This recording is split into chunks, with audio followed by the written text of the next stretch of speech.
The restaurant exuded a cozy warmth, with the faint sound of light jazz filling the air, creating an atmosphere that seemed to conceal secrets in every shadowed corner.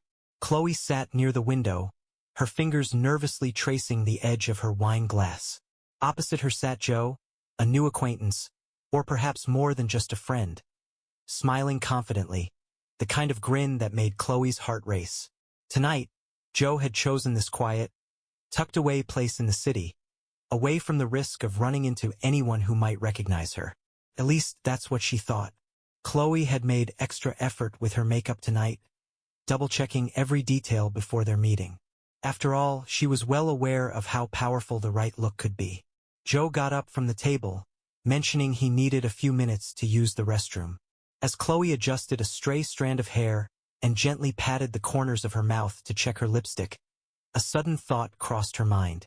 Joe had been gone a little longer than expected. Perhaps it was just nerves, she told herself, but a chill ran down her spine that she couldn't ignore.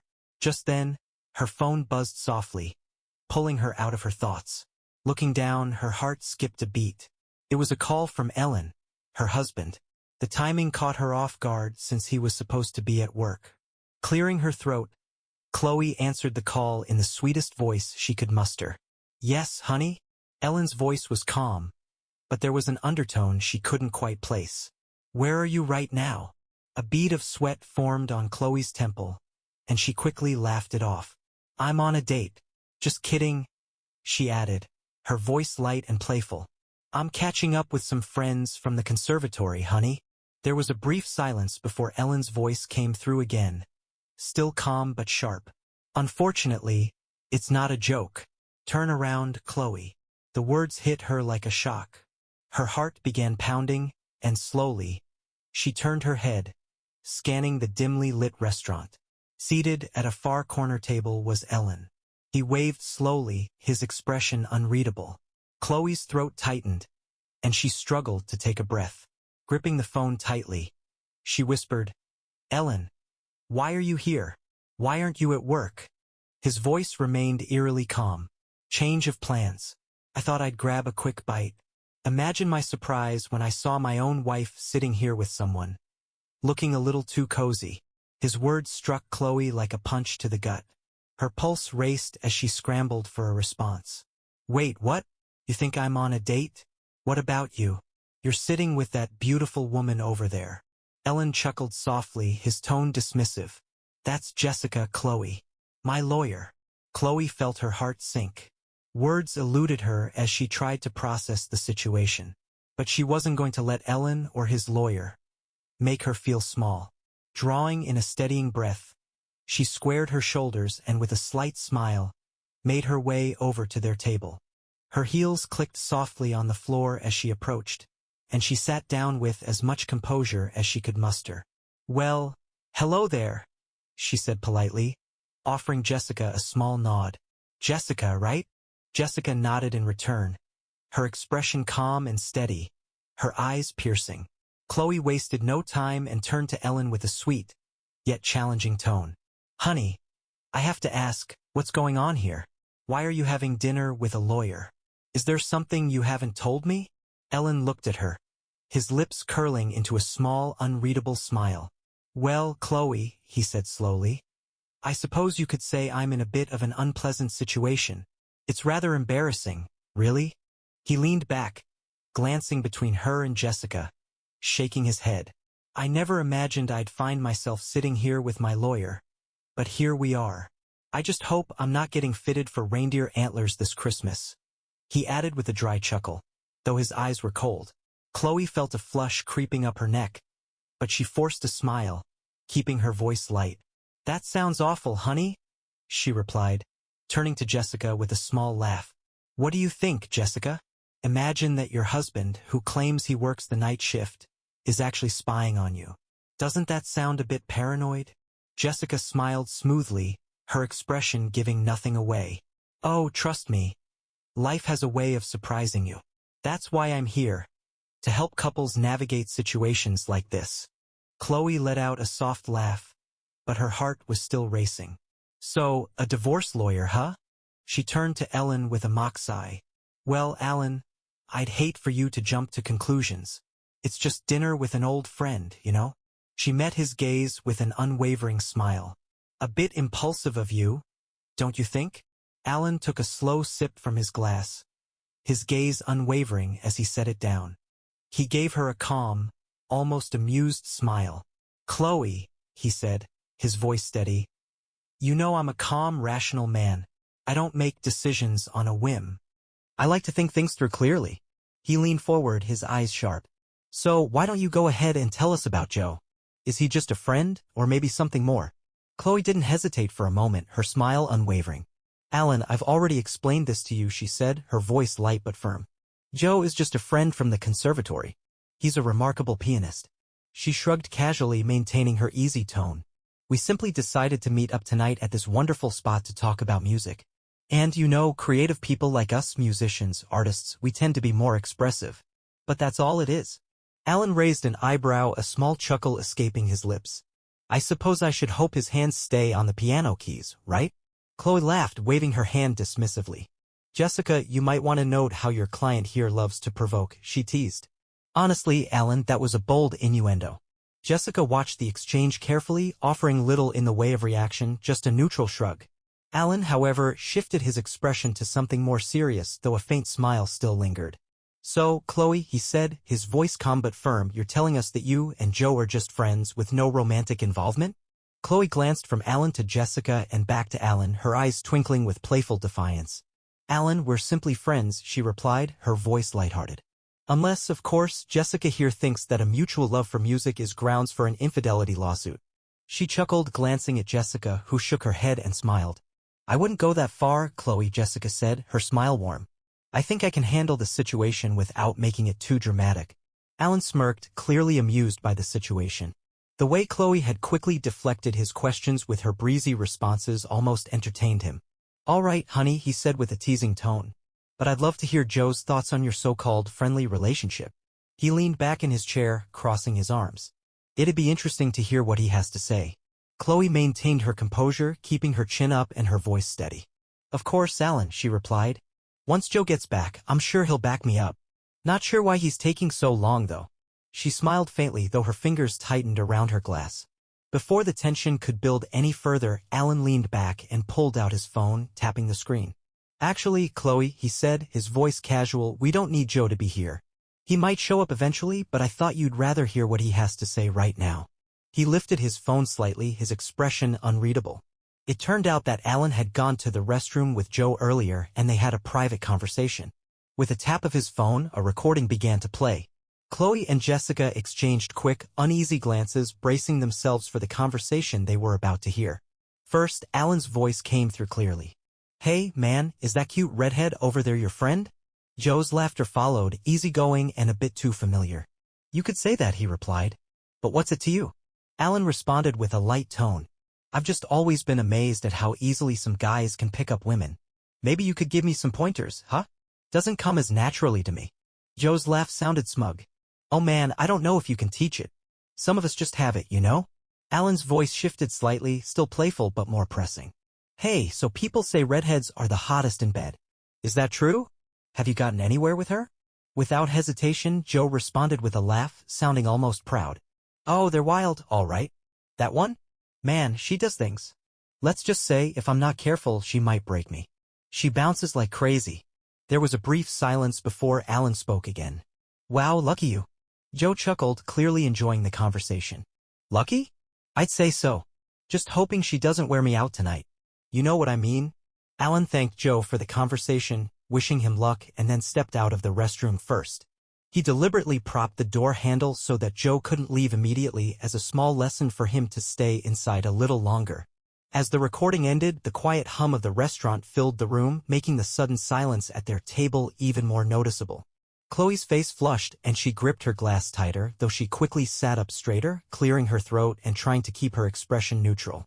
Jessica's sharp gaze took in every detail, analyzing each reaction carefully. Alan, on the other hand, sat back with an amused, expectant look on his face. Chloe forced a smile, her voice shaky as she attempted to keep calm. Well, Alan, she began, I think Joe was just, showing off. Men say all kinds of things when they think they're bonding with other guys. He's clearly just joking around. Alan raised an eyebrow, a smirk tugging at his lips. Joking, huh? That sounded pretty detailed for a joke.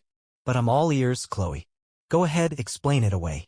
Chloe straightened her posture and forced a small laugh, though her face was still flushed. Alan, really, she said, her voice trembling slightly. Joe is just a braggart. He loves to joke around and exaggerate. Honestly, the guy has a wild imagination. Let me know if you'd like any changes or adjustments. Sure. Here's the rephrased and restructured version of the text you provided, adhering to your guidelines. He probably believed he was being amusing. Turning to Jessica, Chloe hoped to find some support. Jessica, she began, can we seriously take anything that a guy who sounds like a fool says seriously? His words don't mean a thing. People say all kinds of ridiculous stuff. Jessica didn't soften her expression. She simply gave Chloe a small, tight-lipped smile, her face showing a hint of amusement. I think I've had enough for tonight, Chloe. This isn't exactly my type of event, but I really appreciate Alan inviting me. It's definitely been eye-opening, she said with a nod toward Alan. Chloe's face tightened, but before she could reply, she noticed Joe standing nearby, scanning the tables with a distressed look on his face. Alan casually nodded in his direction. Looks like your friend is back, Chloe. I think he's looking for you. Chloe called out to him, and Joe hurried over, his frustration evident. Without acknowledging Alan or Jessica, he burst out, Chloe, you won't believe what happened. Some idiot wedged the restroom door shut and I got stuck in there forever. He glanced around, his eyes narrowing when they landed on Alan. It was you, wasn't it? Are you crazy? Alan just raised an eyebrow, smiling slightly while Chloe shot Joe a pleading look. Joe, let me introduce you to Alan, my husband, she began. Why don't you explain to him that you're just... But she didn't get to finish her sentence. Joe's face drained of color as the realization hit him. His eyes widened and panic took over. Oh, crap, he stammered, glancing nervously at Chloe. I think I just heard my phone ringing. I should go check that. He awkwardly nodded, grabbed his things, and bolted for the door, not bothering to look back. Chloe stood there, completely stunned, her face a mix of anger and shock. Alan let out a quiet chuckle, shaking his head. Chloe, I think Joe might be a decent lover, but he's certainly not the most reliable friend. Doesn't seem like he's willing to stick around when things get tough for you. He glanced at Jessica and then back to Chloe. Anyway, it's probably time we pay the bill and head out, don't you think? Jessica got up from the table, nodding as she collected her belongings. Alan stood as well, giving Chloe one final look. Oh, and honey, he said with a half-smile, you'll be covering dinner with Joe from your own pocket. Chloe's jaw clenched, but she nodded through gritted teeth. She called over the waiter, pulling out her card with as much composure as she could muster. However, when the waiter attempted to swipe it, he frowned. Sorry, ma'am. It's not working. At that moment, Alan and Jessica were passing by on their way out, and Chloe turned to Alan, her voice tense. Alan, my card isn't working. Did you do this? Are you just going to leave me here like this? Alan shrugged nonchalantly, offering a smile that was almost sympathetic. I didn't think it would be an issue, Chloe. I assumed your friend would take care of it. Are you serious, Alan? Chloe hissed, her voice barely controlled. You're actually going to leave me here with no money? Alan's smile widened slightly. Come on, Chloe. You're resourceful. I'm sure you'll figure something out. With that, he turned and walked out, Jessica following closely behind him. As they left, Jessica gave Alan a quick glance. I'll have the papers ready by tomorrow morning, she said. Alan nodded in response. Once they were gone, Chloe was left alone, stranded in the restaurant with the bill and the consequences of the evening's events. When Alan finally made it home, he felt the weight of the day pressing on him. He moved through the house slowly, packing a few things into a suitcase. It had been a more challenging day than he'd anticipated, and while he considered finishing the packing tonight, he ultimately decided to put it off. A few days at his brother's house seemed like the right call. Not long after, the front door flew open and Chloe stormed in, her frustration written all over her face. She dropped her purse with a thud and marched toward him. Alan, what was that all about? She demanded. You had to make a spectacle of everything? Dragging your lawyer along and setting me up like that? Do you have any idea how humiliating that was? She threw her hands up, words tumbling out in anger. And then to leave me there with no way to pay? They were about to make me clean dishes or scrub toilets. That's what they told me. Thank God Emma showed up to help me. Alan let out a strained laugh, a nervous reaction more than anything amusing. It was a reflex he often had in stressful moments, but this time it seemed to irritate Chloe. What's so funny? She snapped. Alan held up a hand, trying to keep his voice calm. Chloe, he started, his tone slow and deliberate. What instrument do you play? Chloe blinked in confusion. What? What does that have to do with anything? You know I play the flute, Alan, she replied, still baffled by the question. Alan looked at her, his smile turning into something colder and more bitter. Then maybe you should go find your lover and play a skin flute, he said mockingly, bowing in a sarcastic gesture. It might suit you better. Now please, just leave me alone. This is your rephrased version and I've ensured that all the guidelines were followed. Let me know if you'd like any further adjustments. Chloe's cheeks flushed with anger as she clenched her fists by her sides. Alan, are you serious? You bring that woman, your lawyer, here to humiliate me and now this? Do you really want a divorce? You're throwing everything away because of some ridiculous thing Joe said? You're pathetic. Alan felt a sharp pain in his chest, a mixture of regret and hurt. Chloe, he spoke softly, his voice strained, I did love you once. And maybe you loved me too. We were great together, but now he shook his head. Now it's obvious this means nothing to you. So yes, I want a divorce because apparently my wife wants to be with piano players. Her anger flared at his words and without another moment's hesitation she grabbed her purse and threw it across the room, aiming directly at him. Go to hell, Alan. Stop insulting me. I don't deserve this, she screamed, her voice trembling with emotion. Alan's patience reached its limit. He picked up his sports bag, slinging it over his shoulder, and shot her one final glance. He gave her a stiff, polite bow before turning and walking out, leaving the house without another word. The following morning, Chloe opened the door to find Jessica standing there, holding a thick stack of papers. Chloe's expression hardened when Jessica offered the documents. Without saying a word, Chloe snatched them from her, her jaw tightening. Seeing Jessica so calm, so unruffled, only fueled Chloe's growing sense of determination. Losing was not in her nature. She had always prided herself on being smart and resourceful enough to deal with whatever Alan threw her way. Once Jessica was gone, Chloe wasted no time. By the afternoon, she had already hired a highly respected lawyer and was getting ready to build her case. She had one goal in mind, portraying Alan as an insecure, overreacting husband. After all, Chloe told herself, he had only seen her having dinner with Joe, a friend and fellow musician. Surely, Alan's jealousy had gotten out of control. However, as she reflected on the situation, a cold shiver ran down her spine. How had Alan found out about her dinner with Joe? She had been so careful. Had she accidentally let something slip? Chloe desperately searched her memory for any clue but found nothing. Despite the nagging feeling, she pushed it aside, confident she could make the whole situation disappear in court. The day of the trial came and Chloe took her seat at the defendant's table, calm and composed. She and her lawyer had put together a compelling case, presenting Alan as the paranoid husband who had blown things out of proportion. But as the trial progressed, Chloe's confidence began to waver. Alan's lawyer revealed something she hadn't expected: hard evidence. There, on the screen, were printed screenshots from Chloe's own phone. The messages between her and Joe went well beyond mere friendship. Chloe's face turned red as she cursed under her breath. Damn it. Alan, you went through my phone? That's an absolute violation of my privacy. But the surprises didn't end there. Alan had a witness. He called on their neighbor, a retired man from across the street, who testified that he had seen Joe visiting their house one evening while Alan was working the night shift. Chloe's lawyer attempted to discredit the witness, but the damage had already been done. Alan's case was airtight and Chloe's defense began to fall apart. By the end of the trial, the outcome was clear: Alan had won. Later, Chloe managed to catch up with him in the courthouse hallway. She stepped in front of him, her voice quieter than it had been in weeks. Alan, please, can we talk? Maybe we don't have to end things like this. I made mistakes, but we had something special. Is there any way we could try again? Alan's expression remained emotionless, untouched by her words. Chloe, he said with a cold finality, you didn't just make mistakes. You lied. Even now, standing here, you're trying to twist things. He shook his head slowly. I loved you, but betrayal? That's something I can't forgive.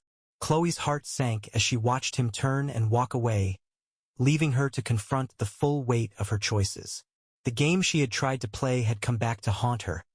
And now, there was nothing left but to live with the consequences. If you liked the story, don't forget to subscribe to the channel for more. Your feedback is important, so feel free to share your thoughts in the comments. I'd love to hear from you. Wishing you all an amazing day and the best of luck.